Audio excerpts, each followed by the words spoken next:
नमस्कार, स्वागत आप सभी का। आपके साथ मैं हूं पुनीत। देश भर में विजयादशमी का उत्सव मनाया जा रहा है। शहर शहर दशानन का दहन किया जा रहा है। चलिए आपको दिखाते हैं बुराई पर अच्छाई की जीत के इस पर्व की कुछ शानदार तस्वीरें। अलग अलग शहरों से ये तस्वीरें, देश के अलग अलग हिस्सों से ये तस्वीरें, पटना, देहरादून, अमृतसर, लखनऊ और लद्दाख से ये तस्वीरें हम आपको दिखा रहे हैं, जहां पर धूमधाम से रावण दहन का कार्यक्रम संपन्न हुआ। 4 तस्वीरें और लुधियाना, जम्मू, अमृतसर और दिल्ली की ये तस्वीरें।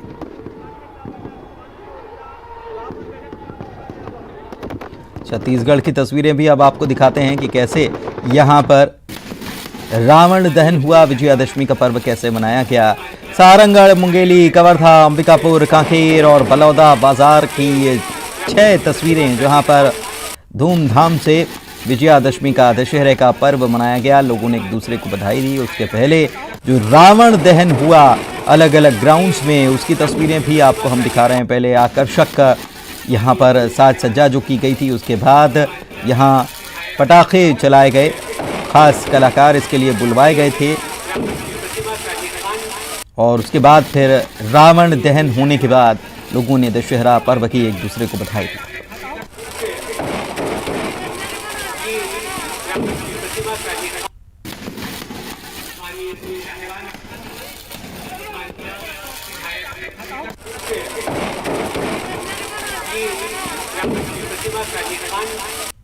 और तस्वीरें आप देख पा रहे हैं अपने टीवी स्क्रीन पर।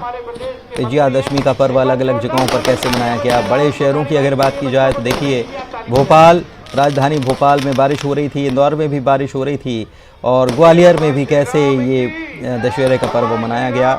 हालांकि बारिश से ऊपर उत्साह लोगों में नज़र आया और यही वजह रही कि भोपाल में, इंदौर में बारिश के बावजूद भी बड़ी संख्या में लोग पहुंचे थे और यहां रावण दहन हुआ। इंदौर में विशालकाय 111 फीट के रावण का दहन किया गया। इसके अलावा तस्वीरें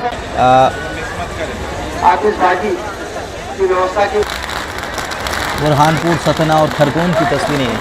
कहीं 41 फीट का रावण बनाया गया था, कहीं रावण बारिश में भीग गया और फिर भी उसका दहन यहाँ किया गया। कहीं 51 फीट का रावण तैयार किया गया था। खरगोन की तस्वीरें, 51 फीट का रावण तैयार किया गया था और उसके बाद उसका दहन किया गया। वासु चौरे हमारे साथ, हमारे संवाददाता लाइव जुड़े हुए हैं, सीधे उन्हीं के पास चलते हैं। वासु कहीं मौजूद भी हैं, वहां क्या चल रहा है? क्या रावण दहन अभी यहाँ नहीं हुआ, इंतजार हो रहा है? वासु, कहाँ मौजूद हैं आप और क्या तस्वीरें आपके पास? उसकी हंसी, उसकी गर्जना। बिल्कुल, देखिए मैं इस समय भोपाल का जहां सबसे प्राचीन दशहरा मनाया जाता है यानी कि छोला दशहरा मैदान, यहां पर मौजूद हूं और आज सुबह से ही जो बारिश का दौर है वो कुछ ना कुछ खलल, कुछ ना कुछ परेशानी का सबब बना हुआ है। एक बार फिर से बारिश शुरू हो गई है। यहां पर मुख्यमंत्री शिवराज सिंह चौहान पहुंचने वाले हैं, जो यहां पर रावण दहन करेंगे। करीब आधे घंटे का और समय मुख्यमंत्री को लग सकता है यहां पर पहुंचने में, लेकिन उससे पहले आप देख सकते हैं कि बारिश यहां पर शुरू हो गई है, जिसके चलते थोड़ी सी जो परेशानी है वो यहाँ पर नजर आ रही है। हजारों की संख्या में यहाँ पर लोग पहुंचे हुए हैं और उत्साह जो है वो गजब का है। कुछ यहाँ पे छोटे छोटे बच्चे भी आए हैं, लोग परिवार के साथ आए हैं और एंजॉय कर रहे हैं, लेकिन बारिश की वजह से कुछ हद तक परेशान जरूर नजर आ रहे हैं। बच्चों से बात कर लेते हैं, दशहरा को लेकर कितना उत्साह? दशहरा देखने आप आई हो, कैसा लग रहा है, कितना उत्साह है?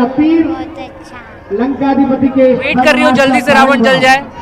आज हम सभी विजय भूमि छोला पर पानी गिर रहा है, पानी के कारण थोड़ी सी देर भी हो रही है। नहीं, पानी के कारण थोड़े से तो लग रहा है, पर बहुत अच्छा लग रहा है। यहाँ पे आयोजन बहुत अच्छा हुआ है, बहुत अच्छा लग रहा है यहाँ पे। प्राचीन मंदिर है। कोरोना का एक लंबा समय था, उसके बाद एक बड़ा सेलिब्रेशन हो पा रहा है। अब कोई गाइडलाइंस नहीं, कोई पाबंदियां नहीं है।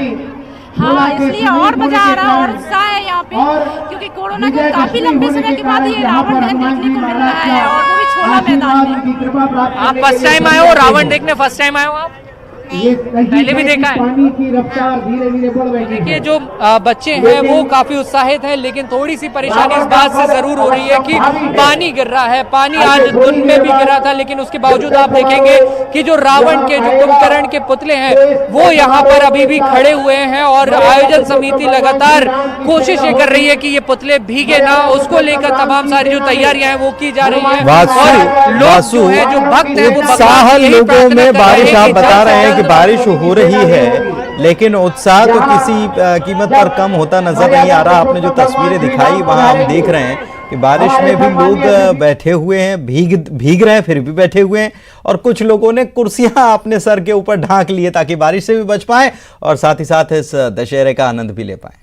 भूमि में उनका युद्ध होगा और वहां से वे माता निश्चित तौर पर देखिए लोग लंबे समय से इंतजार कर रहे थे कि धूमधाम से दशहरे का त्योहार मना सके, लेकिन बीते सालों में हमने देखा है कि कोरोना का साया रहा, जिसके कारण त्योहार इतनी धूमधाम से नहीं मनाए जा सके। और दशहरा मैदान, इसको विजय भूमि भी कहा जाता है, और इस मैदान के ठीक सामने छोला हनुमान जी का मंदिर है जो काफी प्राचीन है, जिसकी कई सारी मान्यताएं हैं, और यही वजह है कि बड़ी संख्या में यहाँ पर भक्त पहुंचते हैं और एक मेले जैसा एक उत्साह का माहौल यहाँ पर रहता है। सर पानी गिर रहा है, लेकिन पानी की वजह से उत्साह कहीं कम होता हुआ नजर नहीं आ रहा। नहीं सर, ये बहुत ही लोग सब उत्साहित हैं, क्योंकि ये आज का जो दिन है बहुत ही महत्वपूर्ण दिन है, क्योंकि आज भगवान श्री राम ने रावण को वध किया था, बल्कि अधर्म पर धर्म की जीत की थी और असत्य पर सत्य का विश्वास था। तो थोड़ा पानी आएगा तो भी चलेगा, मजा लेंगे। जी जी, आज तो हम सुबह से ही पानी मतलब बरसा रहा है, लेकिन फिर भी जो है विश्वास लोगों का बिल्कुल बना हुआ है आज के दिन। और जैसा भी हम देख रहे हैं कि लोग पानी की स्पीड कम हो रही है और जल्दी जो है भगवान श्री राम का यहाँ पर रथ यात्रा आएगी और रावण का दहन करेंगे।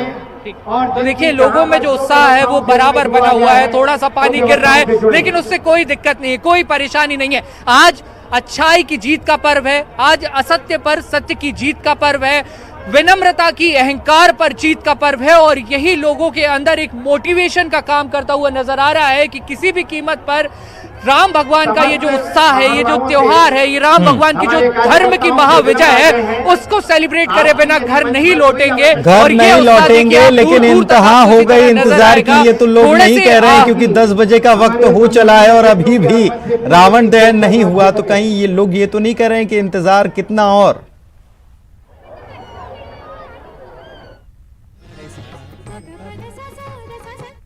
थोड़े से इसलिए भी बढ़ गए क्योंकि मुख्यमंत्री शिवराज सिंह चौहान यहाँ पर बतौर मुख्य अतिथि इस कार्यक्रम में शामिल होने वाले हैं, और उनके आने के बाद वो जब भगवान श्री राम का अभिषेक करेंगे उसके बाद रावण को जलाने का ऐसा अब तक का कार्यक्रम था। लेकिन उज्जैन में भी आज मुख्यमंत्री के कई महत्वपूर्ण कार्यक्रम थे और वो वहां से अभी भोपाल। ठीक है वासु, हम आपके पास आएंगे आगे जानकारी लेने के लिए, लेकिन एक बड़ी खबर इस वक्त अपने दर्शकों को दिल्ली से हम बता रहे हैं। दिल्ली से इस वक्त की बड़ी खबर यह कि गांधीनगर कपड़ा मार्केट जो है वहां पर भीषण आग लग गई है। जी हां, गांधीनगर कपड़ा मार्केट में ये भीषण आग लगी है और फायर ब्रिगेड की कई गाड़ियां मौके पर रवाना कर दी गई हैं। आग बुझाने के लिए दमकल कर्मी लगे हुए हैं।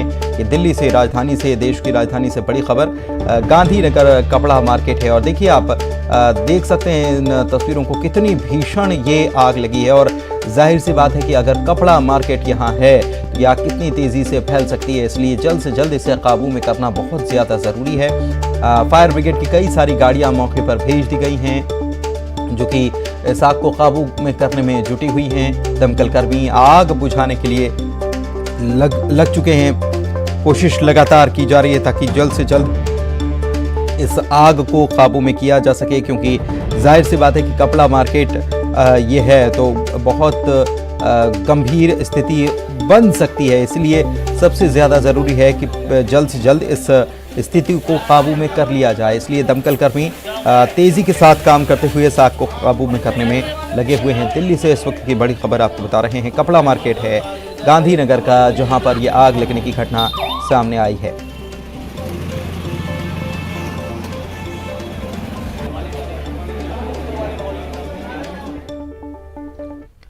चलिए बढ़ते हैं आगे और बात अगली खबर की। भोपाल के अयोध्या नगर में भी रावण दहन का कार्यक्रम रखा गया था।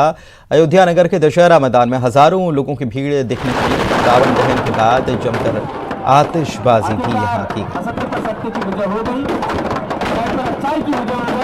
और एक संकल्प लेकर जाएं अपने घर में कि अपने अंतर्मन की एक बुराई को हम दूर करने का प्रयास करेंगे। हमारे अंदर जो भी बुराई हो, हम कल से ही क्या आज से ही उसे। शाहजहांपुर के शुजालपुर में रावण के विशाल पुतले का दहन किया गया। रावण दहन की आकर्षक तस्वीर को ड्रोन कैमरे से खींचा गया। रावण दहन में शानदार आतिशबाजी भी हुई। रावण दहन और आतिशबाजी को देखने के लिए बड़ी संख्या में लोग यहां पर पहुंचे हुए।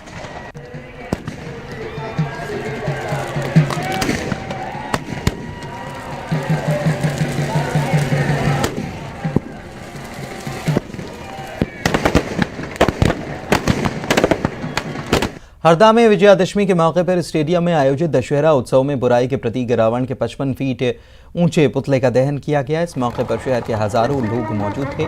दशहरा कार्यक्रम में शामिल हुए कृषि मंत्री ने बताया बालक बालिकाओं के साथ गरबा किया और अन्य जनप्रतिनिधियों ने भी गरबा किया। नेहरू स्टेडियम में रावण दहन के पहले आतिशबाजी भी हुई। गोयल जी और राजू कबड़िया जी से निवेदन करता हूँ,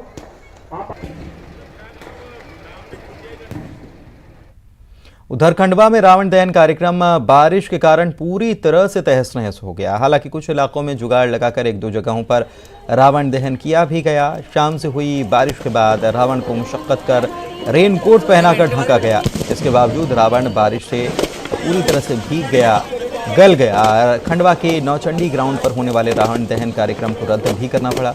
अब नए सिरे से रावण का निर्माण कर गुरुवार को रावण दहन किया जाएगा, क्योंकि इस रावण को तैयार करने में लाखों रुपए के पटाखे लगाए गए थे, जो पूरी तरह से बारिश में नष्ट हो गए।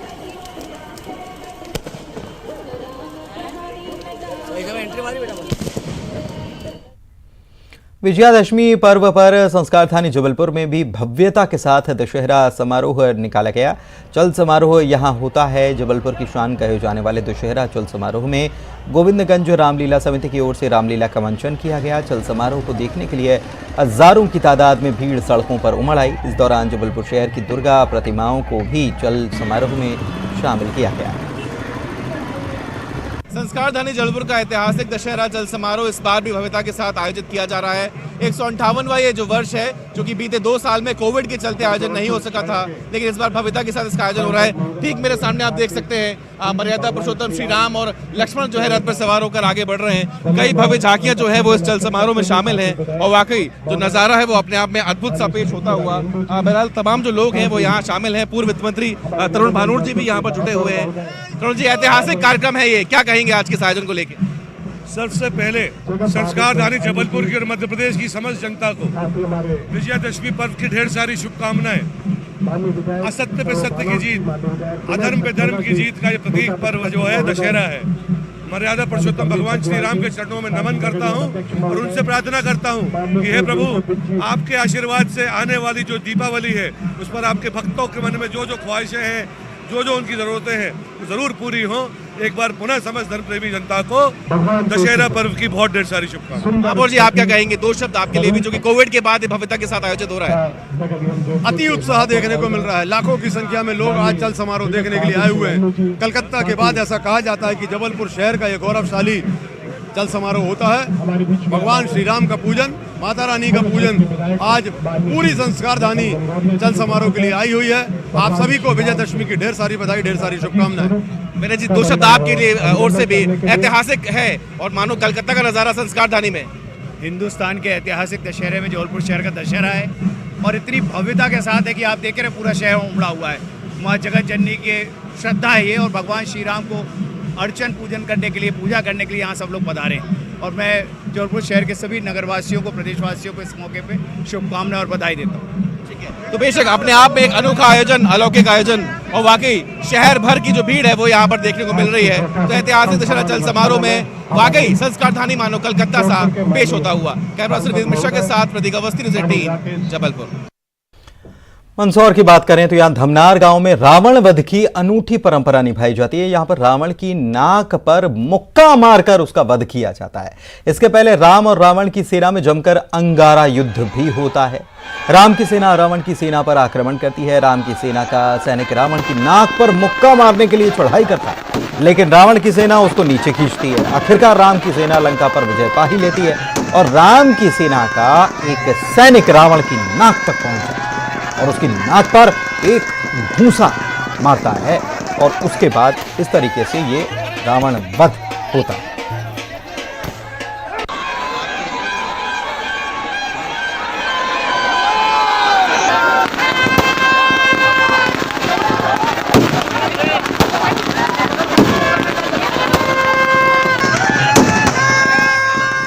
सेना का जो एक कार्यकर्ता ऊपर चढ़ जाता है तो रावण की नाक पर मुक्का मार करके उसका घमंड चूर किया जाता है और ये दिखाया जाता है कि अब घमंड इस दुनिया के अंदर नहीं रह सकता। बाद रावण पे चढ़ाई का कार्य शुरू हो जाता है, जिसमें एक राम की सेना होती है और एक रावण की सेना होती है।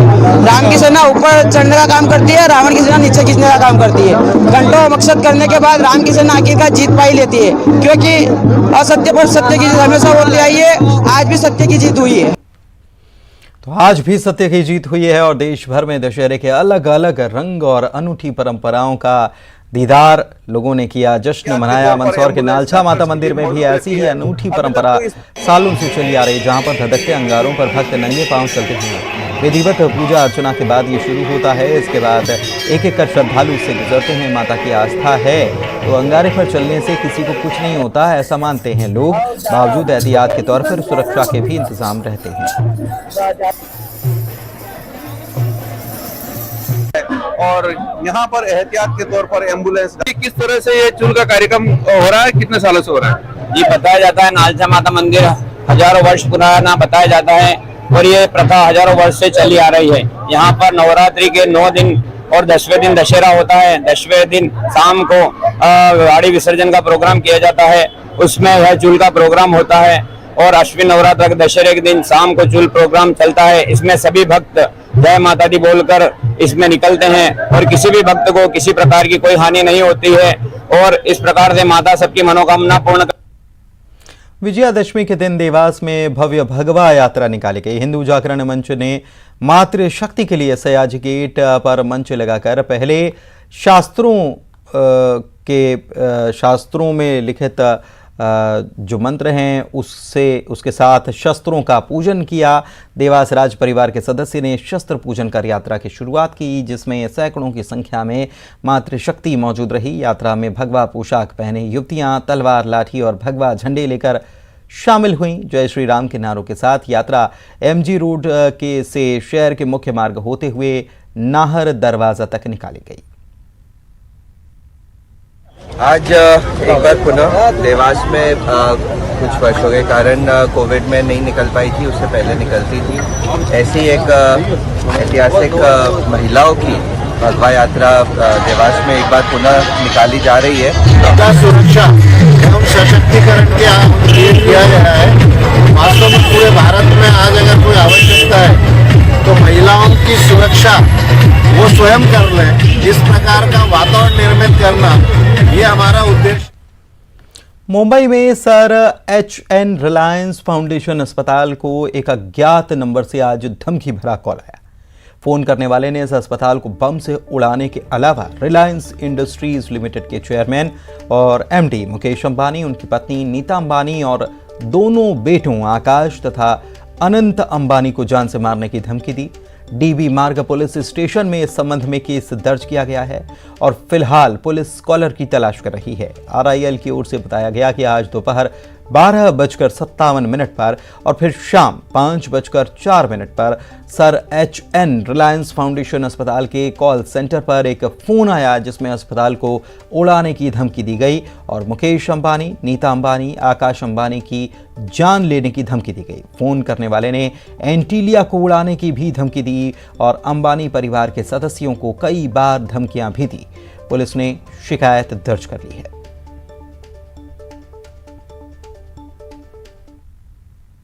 रिलायंस फाउंडेशन हॉस्पिटल के लैंडलाइन नंबर पर एक अननोन नंबर से एक कॉल आया था, जिसमें उन्होंने sir HN Reliance foundation hospital को उड़ाने की धमकी दी थी।